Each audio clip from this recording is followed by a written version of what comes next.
Welcome to our inaugural first video on the 3 Steps YouTube page.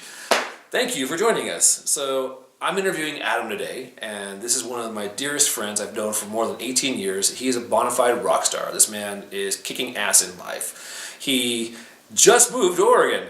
He was living in the Bay Area and, had that beautiful house and has a gorgeous wife and a beautiful child, and he is kicking ass in his career. So he's a really good example of one way to be a really powerful man on the planet. So let's stop wasting time, let's get into it.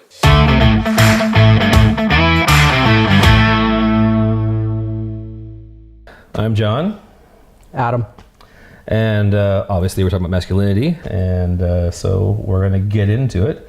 The first question that we usually ask is, what does masculinity mean to you, or what does it mean to be a man? It's a great question. What does it mean to be masculine? And remember, the context is for you, right? So it's like, what's your version of it? Yeah. Yeah. For me, I think the masculine traits for me revolve around how I make decisions. Mm-hmm. How I ask how much data input I need before making a decision. How comfortable I feel with making a decision after I've made it. I think those things are pretty key for being masculine. Or rather, my makeup of being masculine is focused around when I spend time thinking about something. And this includes kind of slightly introverted nature. Like, I will sit quiet with something for a while.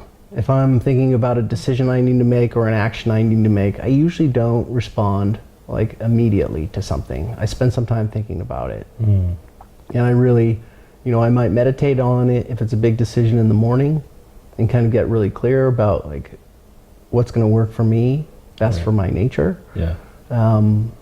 What's going to work for the other people around me.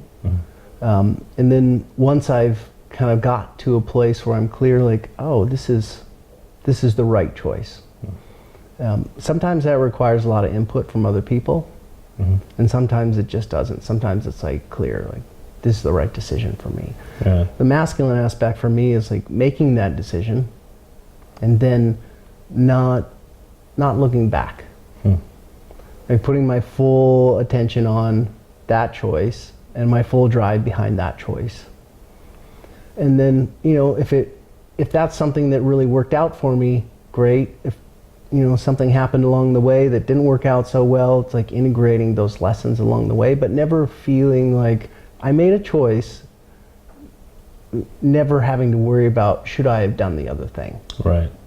When I think of masculine, I really think of the base masculine nature is assertion. It's penetrating and moving forward into new spaces, discovering, pioneering, opening up, challenging, overcoming. And the whole feminine world is a completely different world for me. Yeah. How to open up, how to let things in, how to understand the subtleties of communication. Yeah, the body language thing. And then being able to know, like, oh, where does that resonate with me? Like, there are certain places in me where I would react to certain things kind of from a feminine perspective, but didn't know how to trust that, didn't know how to use it, whether it was appropriate for me or not, whether I would be, chastised for, being overly friendly, or like, for instance, like with, if I was like 20 years old and I was around 30-year-old men and they were, puffing up and talking about this, that, they were acting like typical masculine beings. I always wanted to get a lot of information from them, almost to the point where I was like, maybe looking a little needy or like super naive, or, Yeah, totally. you could be very masculine and be an introvert, and you could also be very masculine and be an extrovert. And I find that I get recharged by spending time alone, spending time quiet in nature. Whereas I have a lot of friends that are also very masculine that get recharged by being around other people. Yeah, I fit in that category. Yeah. Totally. And when I think of my masculine traits, like kind of how I define Am I more weighted towards the masculine? Is like when my wife and I go sit to watch a movie, and we always kind of have a little bit of back and forth around, I want to see something with a little bit of action or a little bit of fantasy or sci-fi or politics or something like that. And those are the things that she does not want to see in any movie. Totally right. Knowing that, you know, there is no right or wrong, and that that over time developing a notion, an understanding that I am right, I am perfect, the decisions I made are perfect for whatever spot in time I was at. Right. When I was 20, decisions I was making when I was 20, I might have done a lot differently. But that was if I would have looked back on it and said, oh, I probably should have done this or that or the other, it wasn't. Looking back is not the appropriate context. Right. There was never any defining moment. So I always thought about that a lot when I was 22, 23. When am I going to be a man? Like, when am I going to be a man? What do I got to do to be a man? What do I got to do till people start seeing me as like, oh, that man, Adam, you know? So what was that moment for you like? There was never any moment where you went, oh, this happened, and now I feel like a man. Right. Oh, yeah. There was some point in my mid-30s where I actually for 8 years, it never even occurred to me to even think about it. Yeah, like you just. And were then I showing just up. went, oh, I'm curious. That's interesting. I used to be really caught up in that, and then I forgot about it. Yeah. And it was. I'm sure it's different for everyone. Right.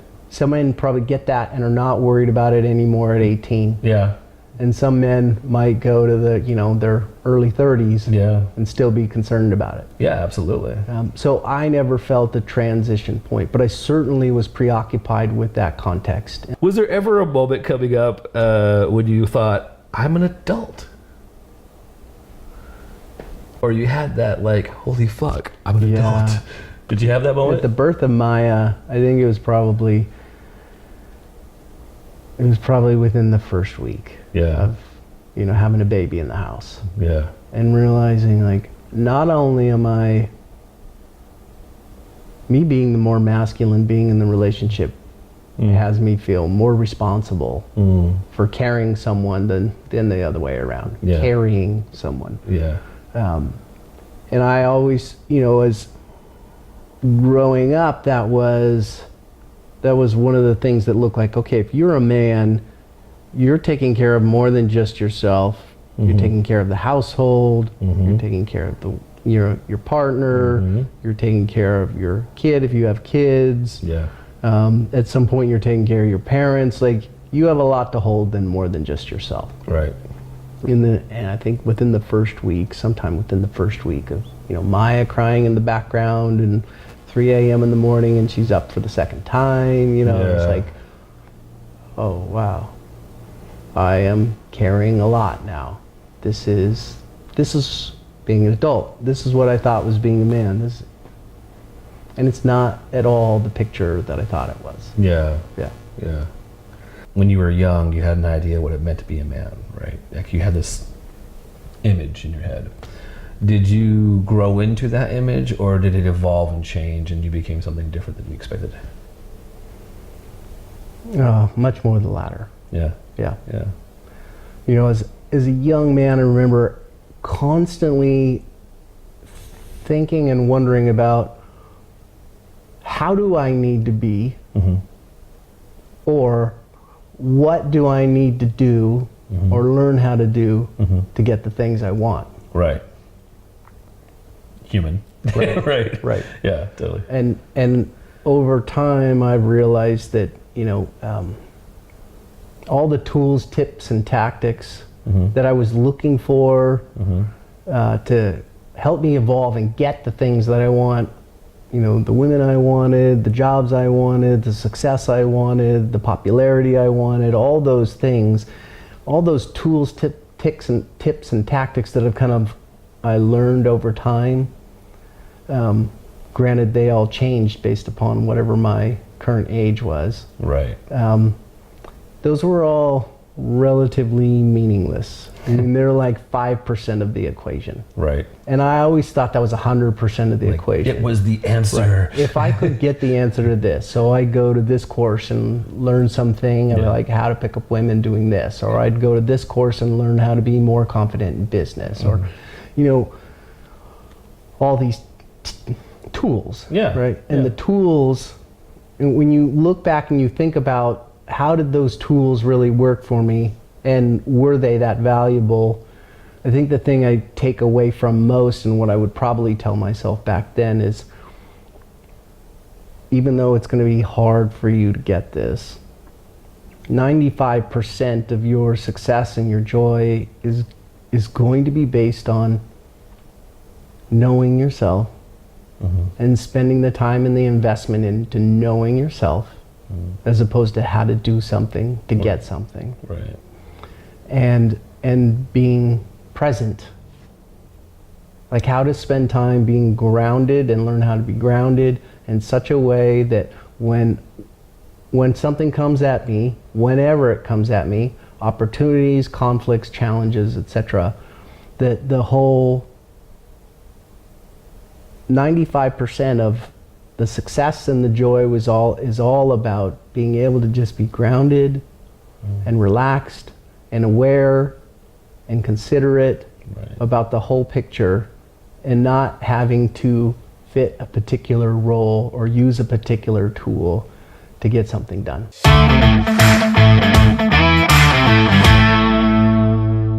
Thanks for watching. Like, subscribe, hit that bell for reminders, and leave a comment below and I'll get back to you. Next video comes on Wednesday, and the following one on Friday. See you soon.